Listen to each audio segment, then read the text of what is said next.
Si vous avez suivi la présidentielle américaine, vous n'êtes probablement pas sans savoir que Trump refuse d'admettre sa défaite face à Joe Biden, accusant une fraude massive de la part du candidat démocrate.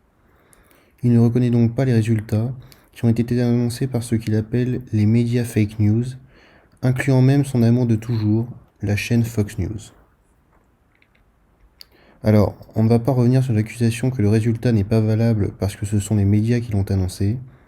C'est effectivement exact que les médias l'ont annoncé, mais vous n'êtes pas sans savoir que, de la même façon que les résultats de la présidentielle française sont annoncés à 20h par les médias et non par le ministère de l'Intérieur, les médias annoncent aussi les résultats de l'élection aux États-Unis. Résultats qui semblent peu à peu se confirmer.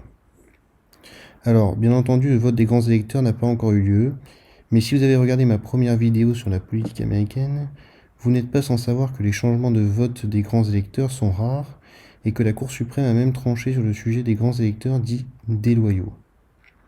Au vu de la large victoire de Biden, et dans l'éventualité où Trump n'a aucune preuve de ce qu'il avance, Biden est donc assuré d'être élu président le 14 décembre. D'autant plus que Trump a subi de nombreux revers. En Pennsylvanie, le recours de Trump est jugé sans fondement par le juge républicain Matthew Graham. Dans le Michigan, la victoire est finalement accordée à Joe Biden. Même chose pour la Géorgie. Et il faut savoir que le spectre de la défaite se rapproche tellement pour Trump que certains de ses alliés commencent à le lâcher. Et que son équipe panique. Rudy Giuliani a par exemple décidé de se séparer de Sidney Powell, qui avait véhiculé des théories du complot autour de l'élection, évoquant des fraudes liées au Venezuela, à Cuba ou encore au gouverneur républicain de Géorgie.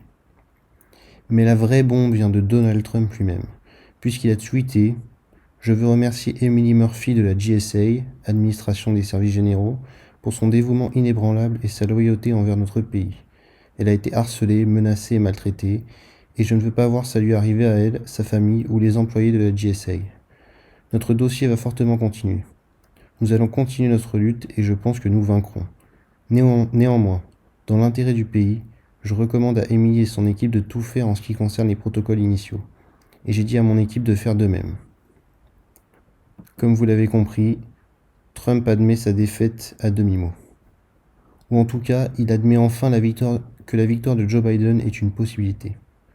La transition entre la présidence de Trump et celle de Joe Biden va donc commencer très bientôt, et j'ai franchement hâte de voir l'atmosphère à la Maison-Blanche.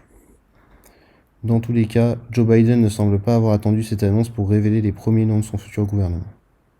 Affaire à suivre. Alors c'était une petite review d'actualité très rapide.